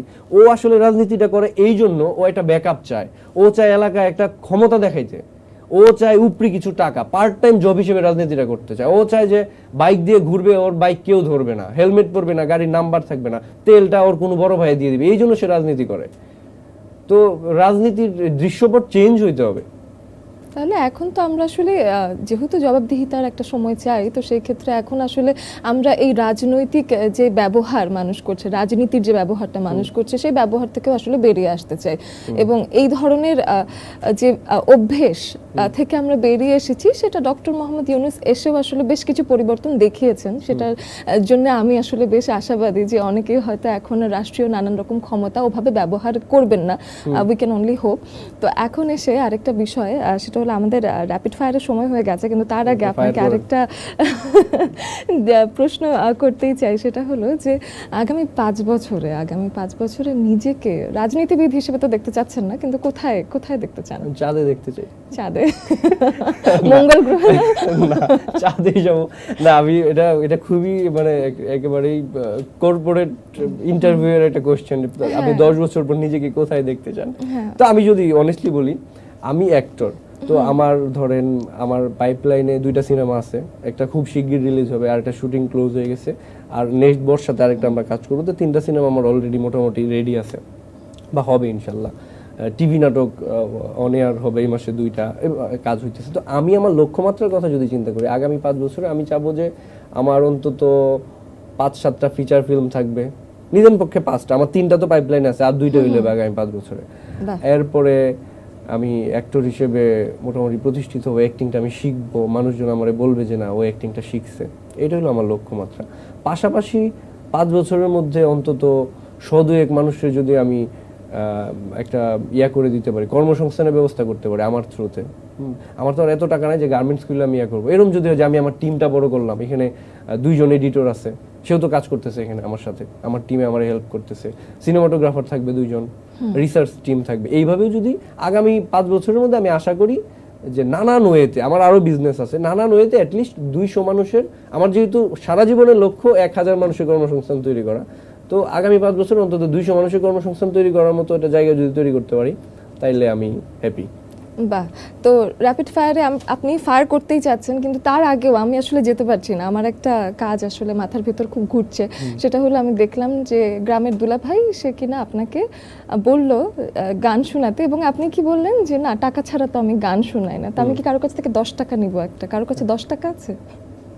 একটা 10 টাকা হলে আমরা গান শুনতে পারি। আমি দিতে পারি আপনারা চাইলে। না, আপনি তো 10 টাকা না, আপনাকে আমি 10 টাকা দিতে চাই, এবং আমি একটা টাকার বিনিময়ে কি চান আপনি? আমি দেখা যাক বিষয়টা আসলে কি করা যায়। আমার হাতে একটা 10 টাকা আছে, এই যে 10 টাকা, এবং গ্রামের দুলাভাইকে আপনি বলেছেন 10 টাকা দিলে আপনি একটা গান শোনাবেন। তা এখন আমাদের একটা গান শুনতে হবে, এই যে অফিসিয়ালি ক্যামেরার সামনে, সবার সামনে একটা 10 টাকা দিলাম। হ্যাঁ, নকল না, ঠিক আছে, জাল না। তো এইখানে আমি বিষয়টা একটু করি। আমাদের আপনি দেখেন, আপনি ওয়ার্ল্ড ওয়াইড যদি চিন্তা করেন, যারা আর্ট কালচারের সাথে জড়িত, ওরা হচ্ছে এটা বিন্দাস লাইফ লিড করে। কিন্তু বাংলাদেশে আপনি দেখবেন যে বলতেছে কি যেন দুস্থ শিল্পী কেন দুস্থ হবে? তো এগুলো কেন? মানে আমরা আসলে ফ্রির মধ্যে প্র্যাকটিসে চলে গেছি যে হ্যাঁ গান গাইলে তো তোমার পয়সা খরচ হয়ে যাচ্ছে না, গান শোনাও, এরপরে এক্সপোজার হবে, হ্যাঁ তোমার হবে, রিচ বাড়বে, এই হাবিজাবি লামসাম। কিন্তু আমি বিশ্বাস করি যেখানে আমার বিজনেস পারপাস সার্ভ করবে, বা যেটা হচ্ছে চিত্ত বিনোদন, তো মানুষের মৌলিক চাহিদার একটা, যদিও আমরা ওইভাবে ট্রিট করি না, চিত্ত বিনোদন যে মৌলিক চাহিদার অংশ এটা আমরা চিন্তা করি না। তো আপনার যে মৌলিক চাহিদা পূরণ করতেছে একটা লোক, তারে আপনি মাগনা চাবেন কেন? আমি এখানে আসছি যে আমি জিজ্ঞেস করছি ভাই আসবো যে আমারে কত টাকা দিবেন, তারপর বলছে অত টাকা আমাদের দেওয়ার বাজেট আছে। আমি ঠিক আছে ভাই, ওকে, ফ্রি কিছু না। মানে তো শিল্পীর রয়্যালটিটা আসলে অবশ্যই দরকার, গুরুত্ব, এটা শিল্পীর আসলে সম্মান, সেটা আসলে নিশ্চিত করতেই হবে। আচ্ছা, গান যদি শুনতে চাই, আমার হচ্ছে নেত্রকোনায় নাম হচ্ছে সাত্তার পাগলা নামে একজন আছে, বারহাট্টা উপজেলা, উনি মারা গেছে। ওনার দারুণ কিছু গান আছে যেগুলো বেশ পপুলার। ওনার একটা গান আমি শোনাইতে পারি অল্প একটু। ঠিক আছে। ওই গানটা হচ্ছে কাঙ্গাল মাইরা জাঙ্গাল দিলে গুনা হইব তোর, আমি লালশাহপুরের সাত্তার পাগলা থাকি নল্লার সর, কাঙ্গাল মাইরা জাঙ্গাল দিলে গুনা হইব তোর, রেডিওতে শুনছি আমি কেউ নয় আপন পর, কেলাবান কইছিন কথা ঢাকারও শহর, কাঙ্গাল মাইরা জাঙ্গাল দিলে গুনা হইব তোর, নদীর পারও দেখছি আরো বানছে অফিস ঘর, অফিস ঘরের সামনে দেখছি একটা নৌকা যে সুন্দর, নৌকার ভিতরে গম আছে, যারা যারা মাটি কাটছে খাতার মধ্যে নাম লেখতাছে চেয়ারম্যান আর মেম্বর। 1000 জন রে 1 মন গম দেয়, বেচতে গেলে 80 টাকা দর। দিনে রাইতে মাডি কাইটা এইডাই তার সম্বল, কাঙ্গাল মাইরা জাঙ্গাল দিলে গুনা হইব তোর। এটা কিন্তু একটা প্রতিবাদী গান। এখানে বলতেছে ওই যে সাধারণ মানুষ ওরা হচ্ছে মাটি কাটে, তাদের সেটার বিনিময়ে গম দেয়।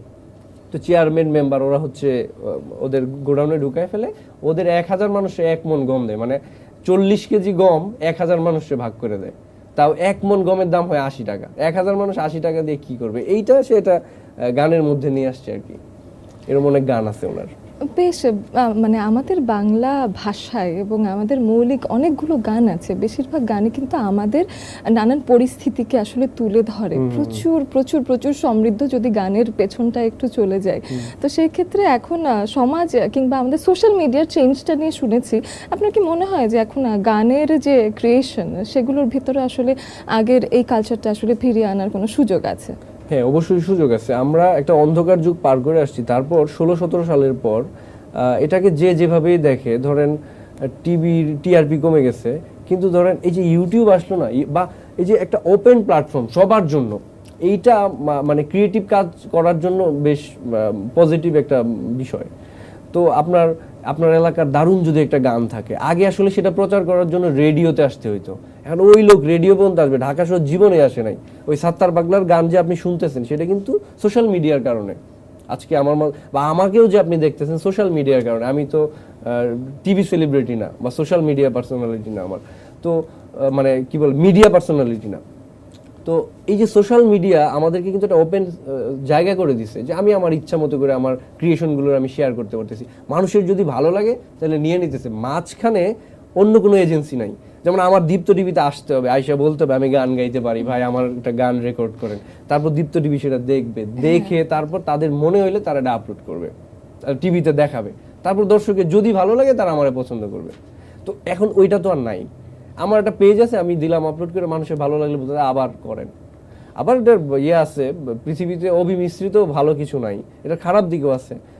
ব্যাড প্র্যাকটিস হইতেছে অনেক এটা দিয়ে, মানে সবাই নিজেরে টিকটকার বা ইউটিউবার ইনফ্লুয়েন্সার হিসেবে প্রতিষ্ঠিত করার জন্য মানে একদম একটা কি বলে অসুস্থ প্রতিযোগিতার মধ্যেও নামছে। এটাও আমাদের বলতে হবে। আসলে আমরা তো খেয়ালও করি যে আসলে ইদানিং কিছু বিকৃতিও দেখা যাচ্ছে কিন্তু, এবং সেগুলো ভাইরালও হচ্ছে। তো সেই রুচিটা কিন্তু দর্শকেরও একটা দায়ভার আছে। হ্যাঁ, আমি বলি এটা হচ্ছে, এটা নিয়ে একটা কথা বলছিল আব্দুল নূর তুষার ভাই, আমার উনি খুব স্নেহ করে, বলে সোশ্যাল মিডিয়া এইটা হচ্ছে একটা সমাজের দর্পণ বা আয়না। এই আমার বলে যে তুই দেখবি এইখানে যে জাতি, যে লেভেলের, যে রুচির, সেইটা এখানে প্রতিষ্ঠিত হবে। আজকে আপনি যদি বলেন কুরুচিকর একটা জিনিস, এটা ভাইরাল হয়ে গেছে, তার মানে এই জাতির রুচি ওই লেভেলেই। বুঝতে পারছেন? আপনি সত্যজিৎ রায়ের সিনেমা দেখতেছে না মানুষ, হ্যাঁ, কিন্তু ধরেন আমি নাম বলতে চাইতেছি না, তাদের সিনেমা চলতেছে, দেখতেছে মানুষ। কেন? আসলে আমরা ব্যক্তিগত জীবন যেটা জাস্ট ফেসবুকে আপলোড হয়েছে, সেটাতেই মিলিয়ন ভিউ দেখা যাচ্ছে। আমি রুচির ব্যাপারটা বলতেছি। এখানে আসলে এখন আমার যদি বলে যে তোমার এটাও তো রুচিশীল না, এটা আসলে পার্সপেক্টিভ যার কাছে। কিন্তু আমি জানি যে আমার এথিক্স বা আমার এস্থেটিক্স অনুযায়ী আমি যেটা করি আমি বুঝে করি এবং ক্লিয়ার আমার জায়গায়। তোমার ভালো না লাগলে সেটাও ওয়েলকাম, ভালো লাগলে তো ওয়েলকামই। আচ্ছা, এবং আপনি আমার সাথে পুরোটা সময় শুদ্ধ ভাষায় কথা বললেন। ভাই সাহেব, আমি দেখেছি নেত্রকোনার ভাষার একটা ব্যাপার আছে, তো সেই ভাষাই আসলে কাজ করার ভাই সাহেব কেন? এইটা হচ্ছে ধরেন আমি যদি বলি যে আপনাদের যে কি বলে টকরুম যে শোটা হয়, এটা বাংলায় কেন, এটা যদি আপনারা বলি তাইলে আপনি দুইটা ওয়েতে অ্যান্সারটা আছে। একটা হচ্ছে যে আমরা বাংলায় কথা বলতে কমফোর্টেবল, এক। দ্বিতীয়ত হচ্ছে ম্যাস অডিয়েন্স, বেশি মানুষ বুঝবে। মানে তাইলে এটা ফ্রেঞ্চ ভাষায় না কেন, স্প্যানিশ ভাষা, ইংলিশে না কেন? এটা কারণ আমরা বাংলায় করতেছি, আমাদের দর্শক যারা আছে ওরা বাংলায় বুঝতে সুবিধা পাবে। আর আমি যদি স্প্যানিশ ভাষায় কথা বলি, আপনি যদি রুশ ভাষায় কথা বলেন, তাহলে তো বুঝবে না। হ্যাঁ, আবার আমি তো ইংলিশ বললে আমার আটকে যাবে, আমি যেরকম ফ্লুয়েন্টলি বলতেছি না, এটা বলতে পারবো না। তো এই যে দুই দিক থেকে ওই দুইটা দিক বিবেচনা করে আমরা বাংলায় কথা বলতেছি। এখন তার মানে যে পারফর্ম করতেছে, যে কথা বলতেছে, তার কমফোর্টেবল হওয়াটা সবার আগে জরুরি। একদম। তো আমি আসলে আমার নেত্রকোনার ভাষায় কথা বলতে বেশি কমফোর্টেবল। তাহলে নেত্রকোনার ভাষায় আমি আসলে উত্তর এইখানে আসছি, দেখেন মানে আপনার সাথে আমি কথা বলতেছি, আপনি এবং আমার দর্শক যারা ওরাও আপনারা দেখবে, দেখে বলবে যে ওরা একটু হতাশ হয়ে যাবে, ভাই সাহেব গেল এত সুন্দর একজন আপুর সাথে কথা বললো, তো ইজ্জত মায়ের আসছে, ও তো নেত্রকোনার ভাষায় কথা বলেছে। না না না না, আমি যদি এখন এখানে যদি বলি আপনি আবার কিভাবে নেন, অনেক কিছু চিন্তা করে আমার মনে হলো যে না, আমি একটু, এটাও কিন্তু প্রমিত বাংলা না, আমি যেভাবে কথা বলছি এটা আসলে একটা প্রচলিত কথ্য ভাষা আর কি, সেভাবেই কথা বলি। এখানে আমি এইভাবে কমফোর্টেবল। আর আমি যখন রাস্তা দিয়ে হাঁটি তখন আমি চাইলেও শুদ্ধ ভাষায় কথা বলতে পারবো না। আচ্ছা, তারপর একটা প্রশ্ন করব, সেটা নেত্রকোনার ভাষায় উত্তর দেবেন। আসতে আসতে কষ্ট হয়েছে? না, এতে কোনো কষ্ট হয়েছে না, একটু প্যারা হয়েছে। কারণ হলো আমি কালকে রাতে পর্যন্ত আমি জানতাম যে আমার করবো, আমার গাড়িতে তুলবো 10টার সময়। তো আমাদের যে ড্রাইভার ভাই উনি হলো আমার গিয়ে ফোন দিছে 9টার সময়। আবার এর মধ্যে আমার সাথে ফোনে কথা বলে উনি জানাইছে যে তাহলে 9টার মধ্যে যদি আপনার তুইলা লাই তাহলে কি অসুবিধা হইবে কোনো? আমি তখন ঘুমেতে উঠছি, আমি আচ্ছা অসুবিধা নাই, আপনি করেন, চলে আসেন। তো এটা নিয়ে একটু হয়েছে, একটু তাড়াহুড়া করে আসতে হয়েছে। এছাড়া জ্যাম ট্যাম আমি খুব বেশি পাইছি না। আচ্ছা, ভাই সাহেব কি আর্লি রাইজার নাকি? আর্লি রাইজার, বাহ। তাহলে কন্টেন্ট শুটিং আসলে যত সকাল সকাল ওঠা যায় তত সুন্দর সুন্দর করে প্রকৃতি দেখা যায়, এই বিষয়টাও তো আছে। সকাল সকাল উঠলে অনেক দিক থেকে সুবিধা।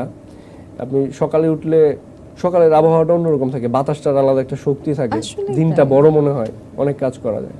বাহ, তাহলে সকালের একটা প্রয়োজনীয়তা আছে এবং আমার মনে হয় যে আপনি বেশ ডিসিপ্লিনড আকারে আপনার কন্টেন্টগুলো তৈরি করতে পারেন এবং আপনি দেশ নিয়ে চিন্তা করতে পারেন। সকালে ওঠার একটা প্রভাব আছে, সকালে ওঠা আসলে বেশ ভালো। Thank you for all the questions এবং সব কিছুর আপনি খুব সুন্দর স্বতঃস্ফূর্ত আমাদেরকে উত্তর দিলেন। এখন আমরা চলে যেতে চাই আমাদের র্যাপিড ফায়ার রাউন্ডে, এবং সেখানেই যদি একদম প্রশ্ন করব আর সাথে সাথে উত্তর দিয়ে দেবেন। সেটা হলো, জাহাঙ্গীরনগর ইউনিভার্সিটির স্টুডেন্টদের নাকি বিয়ে হয় না, কেন হয় না? আঙ্গুর ফল টক, এটা কেন টক? এইটার প্রেক্ষাপটটা যদি আমি বলি, শাহজালাল বিজ্ঞান প্রযুক্তি বিশ্ববিদ্যালয়ের এক ভিসি উনি বলছিলেন, মানে ছাত্রীরা বা ছাত্ররা বলছিল যে আমাদের হলে যে ফেরার যে একটা থাকে, নির্দেশনা আছে, ওইটা একটু চেঞ্জ করতে হবে, কারণ জাহাঙ্গীরনগর বিশ্ববিদ্যালয়ে তো রাত 10টা পর্যন্ত মেয়েরা ঢুকতে পারে। তার সেই প্রেক্ষিতে উনি বলছিল জাহাঙ্গীরনগরে তো ওদের এই জন্য এদের বিয়ে হয় না।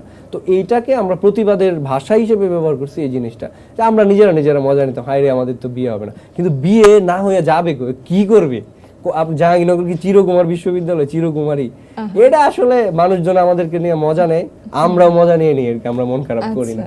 তো আরেকটা ব্যাপার এসেই যায় সেখানে, যে থাকতে ক্ষুধা প্রেম সুধা পান না করলে কি হবে? ও, এইটা হচ্ছে আমাদের কি বলে জালাল খা, আমার মরমী কবি জালাল খা, উনার বাড়ি কিন্তু আমার বাড়ির ঠিক উল্টা পাশে, নদীর এই পার আর ওই পার। তো উনার একটা গানের এটা আমি এটা মাঝে মধ্যে বলি, ওইখান থেকে হয়তো আপনি নিছেন। তো এইটা হচ্ছে যে কোনো কাজ আপনি সময় মতো করতে হবে, আগে করলে হবে না, পরে করলে হবে না। ধরেন কামার যে বানায়, লোহা পেটায় ধরেন একটা বটি বানাবে, ও কিন্তু গরম করবে, গরম না করে যদি পিটানো শুরু করে ওটা শেপ ভালো আসবে না। আবার গরম হয়ে যাওয়ার পর যদি ঠান্ডা হয়ে যায় তখন এখানে পিটাইলে হবে না। হ্যাঁ, তো আর ধরেন এটা প্রেমের যে জায়গাটা, সেটা হচ্ছে আপনার যে বয়স, যে সময়, আমার যে বয়স, আমার যে সময়, আমাদের একটা প্রেম হইতে পারে। কিন্তু যদি ধরেন আমার বয়স 65 হয়ে গেছে, আপনি এই বয়সেই আছেন, তখন তো আসলে জিনিসটা ভালো হবে না। মানে তো অনেকেই করছে, সেটা করতেছে, কিন্তু আমি বিশ্বাস করি না যে তারা জিনিসটাকে এনজয় করে। মানে তাদের যে রিলেশনশিপটা, এটা মানে হইতে পারে, ব্যতিক্রম তো থাকতেই পারে, কিন্তু আছে না একজন, ধরেন আমরা ছোটবেলায় 3 গোয়েন্দা পড়ছি, এই 3 গোয়েন্দা এখন কি পড়লে ভালো লাগবে? বা ছোটবেলায় মিনার কার্টুন দেখছি, এটা তো এখন ভালো লাগবে না। প্রত্যেকটা জিনিসের একটা সময় আছে। এখন আমরা প্রেম নিয়ে ভাববো, এখন আমরা প্রকৃতি নিয়ে ভাববো, এইগুলার সময়। এখন তো আমরা রিটায়ারমেন্টে যাব না, আবার সেই শৈশব নিয়ে কয়েন সংগ্রহ করা, মার্বেল খেলা, এগুলো এখন করব না। প্রত্যেকটা জিনিস এটা সময় আছে। আচ্ছা, আদর্শ জীবন সঙ্গী মানে আপনার কাছে আমার বউ। আদর্শ জীবন সঙ্গী মানে আমার বউ, এটা নিয়ে আর কোনো আলাপই নেই, অ্যানসার এনে ফুল স্টপ। বাহ, তাহলে আর এই বিষয়ে কথাই বাড়াচ্ছি না। এদিকে বলছিলেন যে যদি আসলে সরকার পরিবর্তন না হতো, জায়গা হতো আয়না ঘরে, তো আয়না ঘরে যদি একটা নিমন্ত্রণ পেয়ে যেতেন, কি হতো? ও, এটা আমি শুরুতে এটা ব্যাপার বলতে চাই যে এই আয়নাঘর নিয়ে আমরা অনেক রসিকতাও করি, কিন্তু রসিকতা মানুষ করবে, আমি যদি বারণ করি তারা বিরত হবে সেরকম না। কিন্তু আমাদের ইন দ্য মেইন টাইম আমাদের এটাও মাথায় রাখতে হবে যে তারা যে এক্সপিরিয়েন্সটার মধ্যে দিয়ে আসছে সেটার প্রতি আমাদের একটু সহমর্মিতা দেখানো দরকার। আর এই জন্য যদি এরকম হয় একদিন বা দুই দিনের জন্য আমাকে যদি ইনভাইট করে, আমি যাইতে চাই, কারণ আমি একজন অ্যাক্টর, এবং অ্যাক্টর হিসেবে আমার এই যাপনটা আমাকে কাজে দিবে। এবং সবথেকে বড় কথা হচ্ছে যে তারা তো মানুষ, তাদের সাথে কি ঘটছে। আমি একদিন যদি যাই তাহলে আমি দেখলাম যে কি হয়েছে আমার সাথে, এবং আমি জেলখানায় যাইতে চাই, কোনো অপরাধ করে না। আমি বলিও আমার যে ছোট ভাইটা আছে ওদেরকে আমি বলি যে এরকম যদি হয়তো ভিতরে একটু ঘুরে টুরে দেখতে পারতাম, বা ওদের লাইফটা কিভাবে খায়, কই ঘুমায়, হ্যাঁ এরকম বিষয়। আমি এটা নিয়ে একটা ইন্টারেস্টিং গল্প বলতে পারি, মানে চরিত্রের উপর যাপন করার জন্য। আমি ময়মনসিংহ থাকি, তো এখানে মেডিকেল আছে, তো আমার পক্ষে তো কোনোভাবেই ডাক্তারি করা সম্ভব না, পড়ছি নাট্যতত্ত্বে।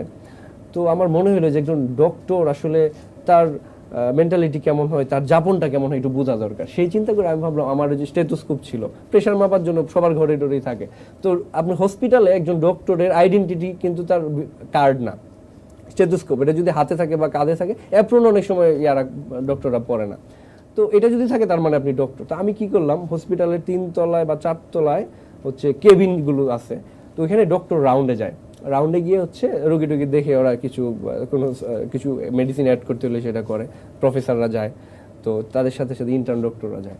তো আমি ওই টাইমটাতে একটা স্টেথোস্কোপ নিয়ে কেবিনগুলোতে আমি ঘুরতেছি, রোগী দেখতেছি, গিয়া কি অবস্থা মা বা বাবা, দেখি ফাইলটা দেখি, ও তো নিল কাগজ দেখতেছি, আমি তো কিছুই বুঝি না, ভাষাও বুঝি না, লেখাও বোঝা যায় না, কিন্তু ডাক্তারের লেখা, আমি ডাক্তারদের প্রতি শ্রদ্ধা রেখে বলতেছি, ডাক্তারের লেখা বুঝে না। ডাক্তাররা এই বিষয়ে ভীষণ প্রাউড, ওনাদের লেখা বোঝা যায় না, ওনারা আমরা এরকম কিছুই লিখছি বুঝবা না। হ্যাঁ, তো ওরে বুঝতেছি না কিছু। আমি স্যার কি আসছিলেন? কয় না স্যার তো আসেন। ঠিক আছে, আপনার এখন কি প্রবলেম হইতেছে? কয় না তেমন প্রবলেম না, হালকা জ্বর আছে। তাইলে এগুলো মাথায় রাখেন, স্যার আসলে কিন্তু অবশ্যই বলবেন কি কি প্রবলেম হয়, তারপর স্যার কি ট্রিটমেন্ট দেয়। এখন ওই বেড়া কিন্তু আমার দিকে না, তাহলে তুমি আইসো গেল লিখা। হ্যাঁ, আমি তো মোটামুটি বের হয়ে গেলাম। তো ঘটনা যেটা হয়েছে, আমি ওরকম একটা কেবিন ক্রস করলাম, আরেকটা কেবিনে যখন যাইতেছি, প্রথম কেবিনে আমার একটা ভুল হয়েছে, আমি হলো জুতা খুইলা ঢুকছি। ডক্টররা হচ্ছে কেবিনে যায় যেখানে যায়, একমাত্র ওটি ছাড়া জুতা খুলে না, কিন্তু পেশেন্ট বা অ্যাটেন্ডেন্ট যারা আছে তারা জুতা খুলে কেবিনে ঢুকে। তো আমি যেহেতু জুতা খুলে ঢুকছি, আমার ব্যাকআপ হিসেবে 2 জন ছিল, ওরা বলছে তুই তো ভুল করছিস, ধরা খাইবি গা, তুই জুতা খুলে ঢুকছিস। ডক্টররা তো জুতা খুলে ঢুকে না। আমি তো তাহলে জুতা খোলা যাবে না, জুতা পরে ঢুকতে। পরে কেবিনে ঢুকলাম, ঢুকে আমি বেরোইলাম, বেরোয়ার পরেই দেখলাম ডক্টর রাউন্ডে আসছে, এবং আমি 2 জন যে রাখছিলাম ওরা পাহারা দিবে আমার, শেল্টার দিবে, ওরা 2 জন নাই। দেখলাম ডক্টর তার সাথে 10-12 জন স্টুডেন্ট, মানে প্রফেসর আসছে, ওরা রাউন্ডে আসছে। তো ডক্টর আমার দিকে তাকাইলো, আমি ডক্টরের দিকে তাকাইলাম। তো আমার কাছে মনে হলো ওই লোক বুঝছে যে এটা কে, তো আমার ছাত্র, কারণ এই ইউনিটটা ওনার স্টুডেন্ট কারা ইন্টার্নে আসবে চেনে না। তো আমি ওইদিকে তাকায় উল্টা দিকে ঘুরে যা দৌড় দিলাম।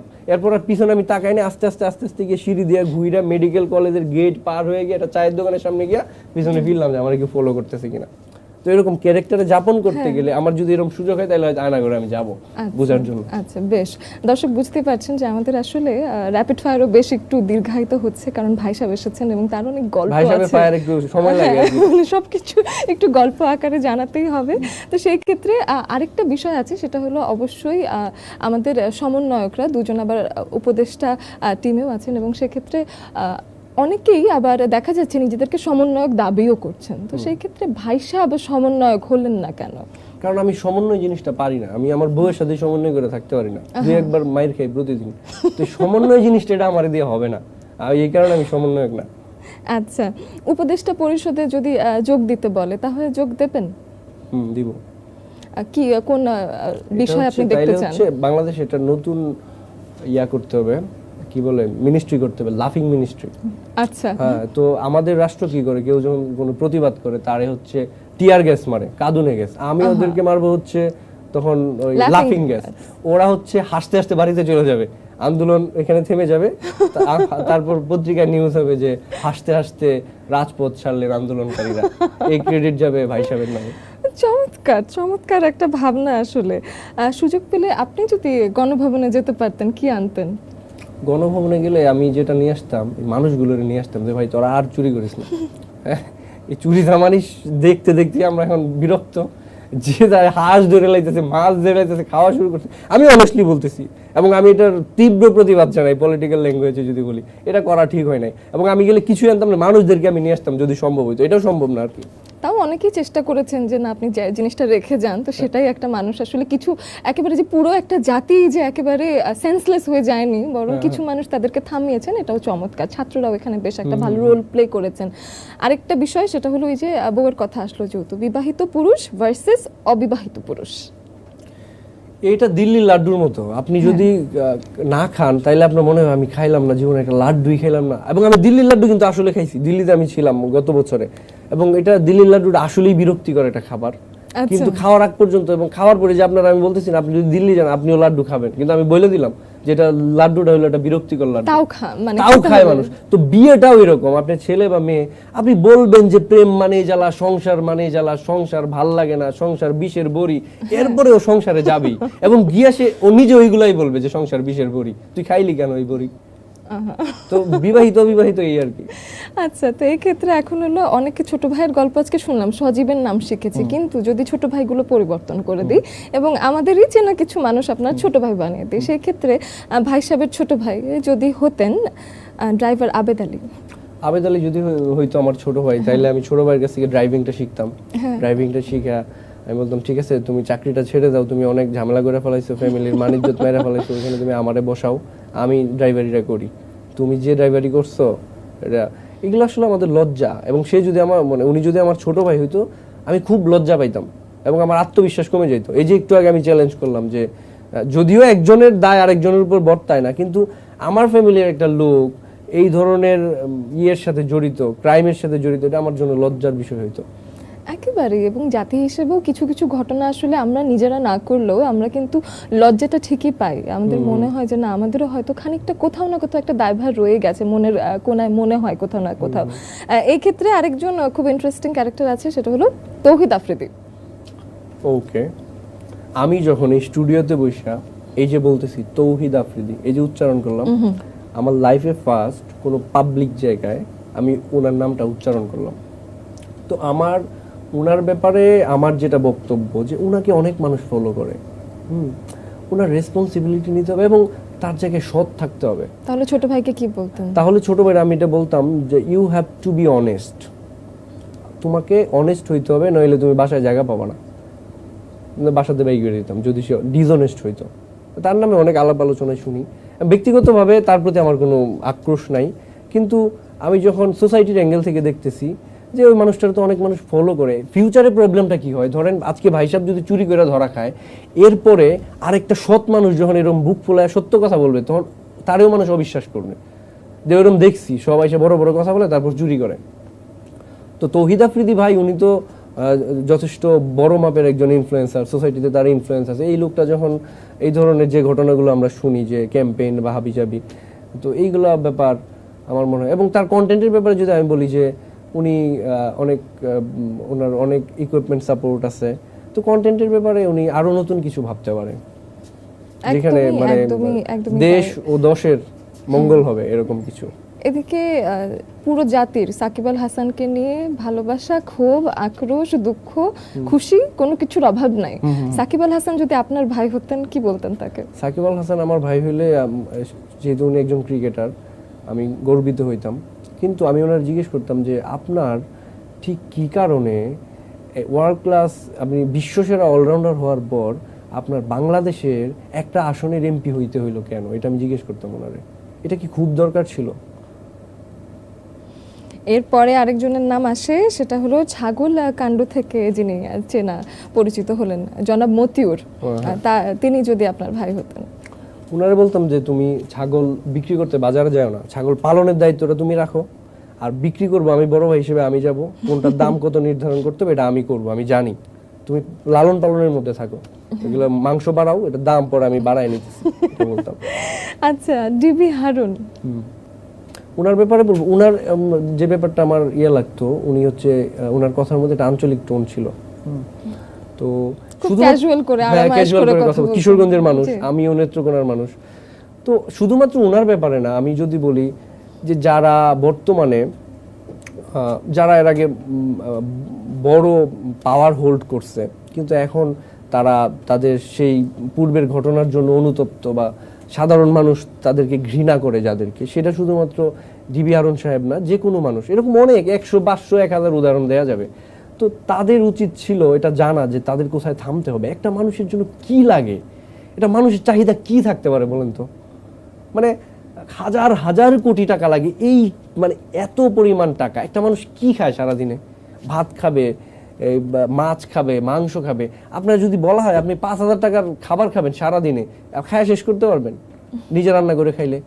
কি খাইতে হয়, কই থাকতে হয় এটা মানুষের? এই যে একটা অসুস্থ প্রতিযোগিতা, এইটা বন্ধ করা দরকার। এবং তারা কিন্তু একটা মানে একটা নজির রেখে গেছে যে এই প্রতিযোগিতায় এত মনে প্রাণে অংশগ্রহণ করা যায়। আবার এটাও নজির রাখছে যে এটার পরিণতিটা কি। সময় আসলে কোনো সময় কাউরে ছেড়ে দেয় না। প্রকৃতি খুব মানে ডেঞ্জারাস জিনিস। প্রকৃতির সাথে কেউ কোনোদিন বিরোধিতা করে পারবে না। আপনি এই যে এত বড় বড় এসি লাগাইতেছেন, টেম্পারেচার বাড়ায় দিতেছেন, এই যে নদীর পাড়ে গাছ ছিল গাছগুলো আপনি ভাঙিয়ে ফেলাইতেছেন, ও এক সময় আপনার রিয়াকশন দেখাবেই।